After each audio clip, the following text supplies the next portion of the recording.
قابل قدر ناظرین، عثمان جس کو ترک آج بھی غازی عثمان کے نام سے یاد کرتے ہیں کا عہد حکومت ایک مثال کے طور پر پیش کیا جاتا ہے جس میں عدل و انصاف کی حکمرانی تھی۔ غازی عثمان نے اپنی زندگی میں ایک ایسی سلطنت کی بنیاد رکھی جو کہ آنے والی کئی صدیوں تک قائم رہی۔ یہ عظیم حکمران جب 1226 میں اس دنیا سے رخصت ہوا تو اس نے موت سے قبل اپنے بیٹے اور خان کو جو نصیحت کی وہ آج بھی کتب تاریخ میں ایک بہترین ضابطے کی صورت میں موجود ہے۔ اس نے کہا کہ جہاد فی سبیل اللہ کو قائم رکھتے ہوئے ہمیشہ دین اسلام کا پرچم سر بلند رکھنا اور ہمیشہ عدل و انصاف پر قائم رہنا۔ اس نے کہا کہ میری نسل سے جو شخص بھی اسلام سے بے وفائی کا مرتکب ہوگا تو وہ روز حشر رسول اللہ صلی اللہ علیہ وسلم کی شفاعت سے محروم رہے گا۔ اور پھر اس کے بعد 627 سال تک دولت عثمانیہ پر اسلامی خلافت قائم رہی، جس دوران کئی ایک نامور حکمران آئے جنہوں نے اس کی آبیاری کرتے ہوئے اسے دنیا کی ایک عظیم سلطنت میں بدل دیا۔ اور پھر آنے والے وقت نے ثابت کیا کہ عثمان کے خواب میں آنے والے دریاؤں میں دجلہ، فرات، نیل اور دریائے دینوب شامل تھے،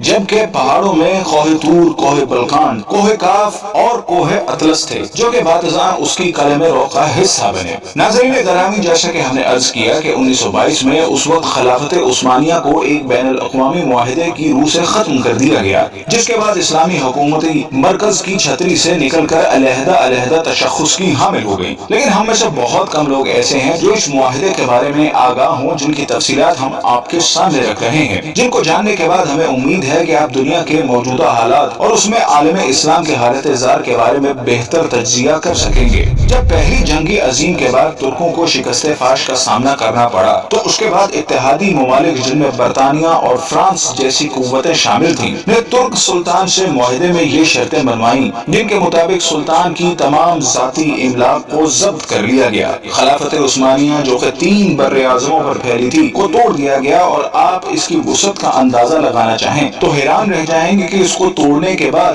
دنیا میں 40 آزاد ممالک وجود میں آئے جن میں آج کی دنیا کے بیشتر اسلامی ملک شامل ہیں۔ گویا مسلمانوں کی قوت مختلف 40 دائروں میں تقسیم ہو کر رہ گئی، جس کے بعد یہودی اور نصرانی دنیا کے لیے سپر پاور بننے کا راستہ ہموار کیا گیا۔ ترکی جو کہ اس سے قبل عالم اسلام کا مرکز تصور ہوتا تھا کو سیکولر اسٹیٹ کا درجہ دے دیا گیا۔ سلطان کے 3 بر اعظموں پر پھیلے ہوئے اثاثوں کو ضبط کر لیا گیا، اور ترکی میں آئندہ 100 سال تک اسلامی نظام کے نفاذ اور خلافت پر پابندی عائد کر دی گئی۔ اس کے علاوہ اس کو معاشی طور پر تباہ و برباد کرنے کے لیے یہ شرط بھی رکھی گئی کہ وہ اگلے 100 سال تک اپنی معدنیات جن میں تیل کی نمایاں دولت تھی کو استعمال نہیں کرے گا، اور تیل کے مزید کنویں بھی نہیں کھودے جائیں گے۔ جبکہ مزید ظلم یہ کیا گیا کہ اس کی بندرگاہ باسفورس پر ترکی کی ملکیت کو ختم کرتے ہوئے اسے عالمی تصرف میں دے دیا گیا، اور یہ شرط رکھی گئی کہ ترک اس سے کسی بھی قسم کا ٹیکس وصول نہ کر سکیں گے۔ یہ تمام شرائط نافذ کرنے کے بعد ساتھ ہی یہ بھی طے کر دیا گیا کہ ترک سلطنت اگلے 100 سال تک اس معاہدے کا احترام کرنے کی پابند ہوگی۔ ناظرین گرامی، وقت اپنی مخصوص رفتار کے ساتھ چلتا رہا اور ترک مسلمانوں اور بالعموم تمام عالم اسلام نے یہ صدی کس کرب سے گزاری۔ اگر اس داستان خون رنگ کو لکھنے کی جسارت کی جائے تو ظاہر ہے پوری کتاب کی ضرورت پڑے گی، لیکن یہ عہد پرآشوب اپنی تمام تر حشر سامانیوں کے ساتھ اب اپنی آخری سانسیں لے رہا ہے، اور اب مزید کچھ سال بعد ترکی اس معاہدے سے آزاد ہونے والا ہے جس نے 100 سال تک اس کی آزادی کو اس سے چھینے رکھا۔ لیکن جو وقت قریب